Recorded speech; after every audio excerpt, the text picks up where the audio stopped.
Well, here's a question. How would one make a killing in this Bitcoin market? And how about another question? How could have this sell-off occurred? And well, I will answer both these questions with the same answer. Keyword is would and could.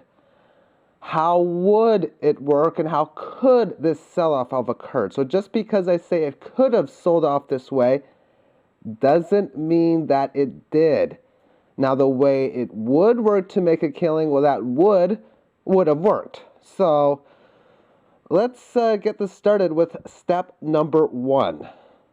And that is the accumulation of Bitcoins. Let's use an example. Let's assume that big money, as we call it, was able to accumulate 50,000 Bitcoins from the price range of 10 to 20. That wasn't that long ago, and it was a long period of time when it was in this range. It was also even cheaper than this, which would have made it more profitable, but we'll use this range as the example. So we'll assume that the average buy or even mining of such is a $15 cost. If you are accumulating 50,000 of them and the cost is 15, then the total cost would be $750,000. Remember, this is only an example. And like I was saying, it would have been much easier to get a cheaper dollar cost average, buying below the 10 mark, all that kind of stuff. But that would just mean, of course, higher profits. The risk is the demand or the faith in which people to be low or light within this type of community. Now, it seems they, whoever they are, and I don't want to name names because I'm not going to do any good at that, have targeted individuals against government. And these are fiat currency people wanting a better way, which is a great target audience. These are people that believe in the whole buying and holding concept, which is pretty much essential for what they're looking for. So that's step 1. You accumulate all of these Bitcoins. You have $750,000 that have been spent and 50,000 Bitcoins in inventory. Step number 2 will come into play soon. But before we get into that, markets work in the bid and ask mechanism. You can do one of 4 things. You can place a bid, accept the bid, place an ask, or accept the ask. Therefore, BTC headquarters needs not any capital whatsoever. When someone buys Bitcoins, the currency they pay gets sent to the person whom sold their supply. You can have 10 million units worth of 200 and not need a single penny. Let's go over this for a second. Let's assume that you go on the internet and you decide to buy Bitcoins. Let's assume at the time they're $75 a piece. So you make a little bit of a deposit. You deposit $750. You buy 10 Bitcoins. Well, you have 10 people who are asking to sell at that price. Where do you think that currency is going to go? Of course, to that of the seller. So step 2. Step 2 would be start selling your Bitcoins as an asker. So what you would do in this example is put sell orders in. You have 50,000 Bitcoins, so you put 1,000 units every $10 starting at 50. So you'd have 1,000 units at 50, 1,000 units at 60, at 70, at 80, and so on and so forth. Well, 266 turned out to be the high. So using this example, from the range of 50 to 260, there would have been 22 executions, or 22,000 orders that would have been sold.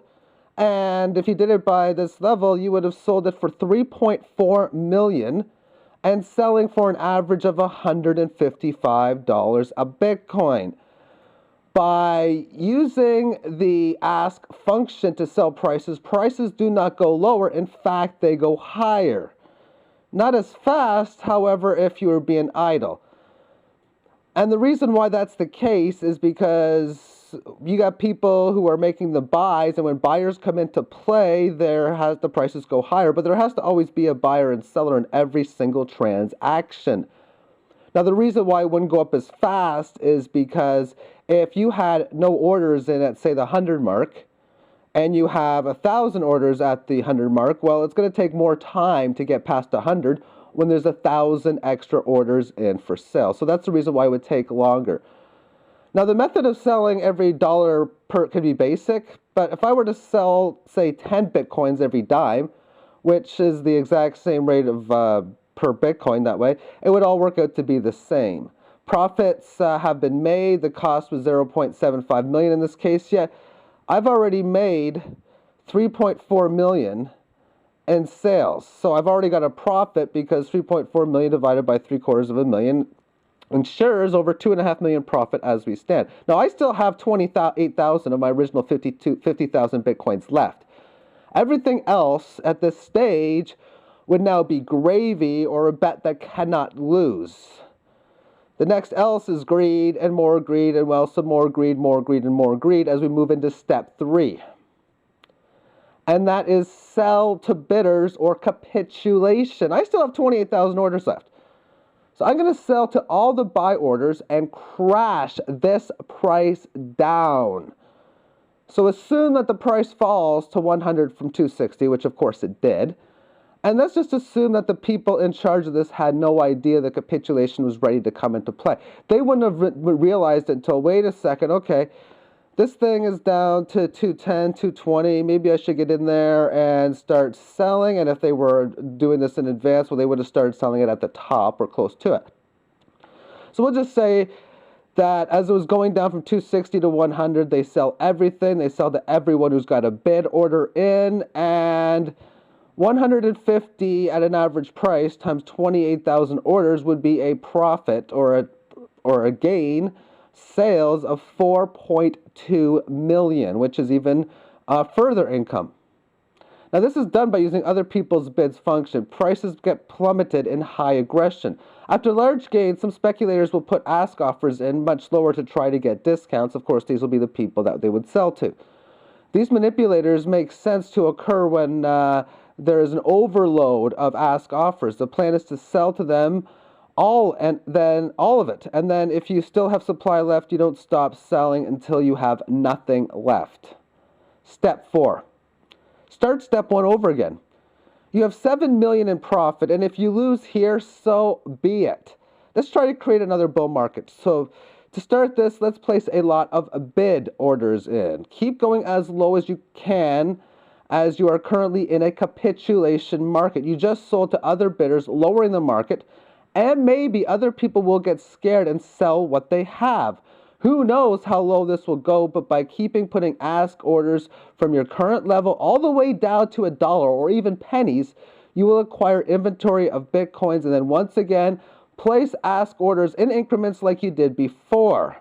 Oftentimes, the creation of rehype can get this going again. Patience will most likely be important to ensure that you are in step 2 for a long time to plan another perfect step number 3. So in an example, you have this sideways market. This is where you would accumulate things, and now the buzz gets in the market. So every single time it goes a little bit higher, you put these sell orders in. Okay, so there you go. You got all these sell orders. You sold a whole bunch of them. You're profiting, and then boom, next thing you know, the market capitulates. So at this point here, you were selling on the way up by putting in these sell orders. All the buyers bought from you, and they bought from other people as well.